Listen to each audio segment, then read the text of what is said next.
Hi అండి, welcome back to my channel stay with Bindu. ఈరోజు మీకోసం చికెన్ పకోడీ స్పైసీగా ఎలా ప్రిపేర్ చేసుకున్నారో తెలుసుకుందామండి. చాలా సింపుల్గా ఈజీగా మనం ప్రిపేర్ చేసేసుకున్నాము. దానికన్నా ముందు నా ఛానల్ లైక్ చేయండి, షేర్ చేయండి, సబ్స్క్రైబ్ చేసుకోండి. ఈ చికెన్ ఫ్రై కంటే నేను ఇక్కడ హాఫ్ కేజీ దాకా చికెన్ అనేది తీసుకున్నాను. ఈ విధంగా నీట్గా వాష్ చేసుకొని కొంచెం కూడా వాటర్ లేకుండా మనం పక్కన ప్లేట్లో పెట్టేసుకున్నామండి. ఇప్పుడు ఇదంతా కొంచెం పక్కకు నెట్టేసి నేను ఇక్కడ ఫుడ్ కలర్ని యాడ్ చేస్తున్నాను. మీకు ఫుడ్ కలర్ వద్దు అనుకుంటే కాశ్మీరీ కారంనైనా యాడ్ చేసుకోవచ్చండి. ఇది ఆప్షనల్ అండి. ఫుడ్ కలర్ అనేది ఇట్లాగా మొత్తం మిక్స్ చేసుకొని ఒక 2 టేబుల్ స్పూన్ దాకా కారం వేసుకున్నాము. 1 tablespoon salt, chicken masala 1 tablespoon, jeera powder ఒక 1 టేబుల్ స్పూన్ యాడ్ చేసుకున్నాము. దీంట్లోనే ఒక హాఫ్ కేజీ చికెన్కి ఒక 1 ఎగ్ అయితే సరిపోతుందండి. ఎగ్ ఎక్కువ యాడ్ చేసుకోవద్దు, ఒక ఎగ్ అయితే సరిపోతుంది. మొత్తం మనం ఈ విధంగా మనం మిక్స్ చేసేసుకున్నామండి. ఆ మసాలా అనేది ముక్కకి బాగా పట్టేలాగా మీరు ఎంతసేపు అయితే మిక్స్ చేసుకోగలరో అంతసేపు మంచిగా లోపల ముక్కకు కూడా బాగా పట్టేలాగా మిక్స్ చేసుకోవాలి. పెద్ద పీసెస్ అయితే ఇంకా బాగా మిక్స్ చేసుకోవాలండి. కొంచెం మసాలా అప్పుడు ఎక్కువ పడుతుంది. నేను ఇక్కడ 2 లెగ్ పీసెస్, మిగతావన్నీ చిన్న చిన్న పీసెస్గా కట్ చేసుకున్నాను. కార్న్ఫ్లోర్ ఒక 3 టేబుల్ స్పూన్ యాడ్ చేసుకున్నామండి. ఇది కూడా మొత్తం వేసేసుకొని మిక్స్ చేసుకోవాలండి. మొత్తం ఈ విధంగా కొంచెం కూడా వాటర్ అనేది లేకుండా, మీకు ఒకవేళ ఇది కలవట్లేదు అని అనుకుంటే మీరు కొంచెం ఆయిల్ యాడ్ చేసుకొని మిక్స్ చేసుకోవచ్చండి, వాటర్ యాడ్ చేసుకోకుండా. ఈ విధంగా మొత్తం మిక్స్ చేసేసుకొని దీంట్లోనే కొంచెం లాస్ట్లో అల్లం వెల్లుల్లి పేస్ట్ ఫ్రెష్గా గ్రైండ్ చేసింది పట్టుకుంటే చాలా టేస్టీగా ఉంటుంది. మొత్తం మిక్స్ చేసుకొని మినిమం ఒక 4 నుంచి 5 అవర్స్ దాకా ఫ్రిడ్జ్లో పెట్టేసుకొని తీసుకొని అప్పుడు మనం ఫ్రై చేసుకుంటే చాలా ఈజీగా టేస్టీగా సింపుల్గా వస్తుందండి. మనం వేసిన ప్రతి ఒక్క మసాలా కూడా ముక్కకు అనేది బాగా పడుతుంది.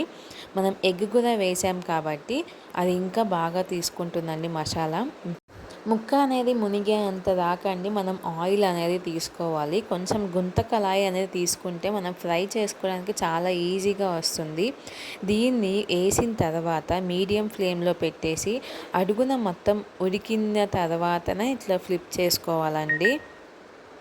2 సైడ్స్ బాగా ఫ్రై చేసుకొని మీరు ఒకవేళ అన్ని పెద్ద పీసెస్ తీసుకుంటున్నారు అనుకుంటే ముక్క ఉడికిందో లేదో ఫోర్క్ పెట్టి మనం టెస్ట్ చేసుకోవచ్చండి.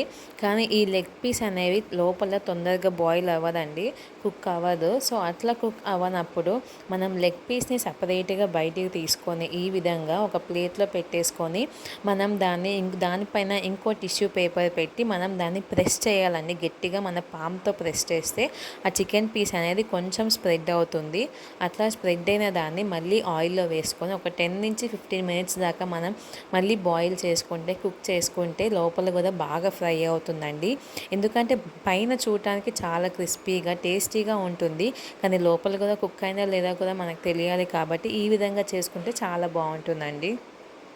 సో నేను ప్రెస్ చేశాను కదా, ప్రెస్ చేసి మళ్ళీ ఇంకొకసారి వేసుకుంటున్నాను. ఇంకొకసారి వేసుకున్నాక ఒక 10 నుంచి 15 మినిట్స్ దాకా దాన్ని ప్రెస్ చేసుకుంటే మన చికెన్ పకోడీ అనేది రెడీ అయిపోతుందండి. మిగతా పీసెస్ కూడా మనం అన్నీ ఫ్రై చేసుకొని పక్కన పెట్టేసుకున్నాము. ఈ విధంగా సింపుల్గా మనం ఇంట్లోనే మనకి ఎప్పుడు కావాలంటే అప్పుడుగా ఇన్స్టెంట్గా మనం ప్రిపేర్ చేసుకోవచ్చండి.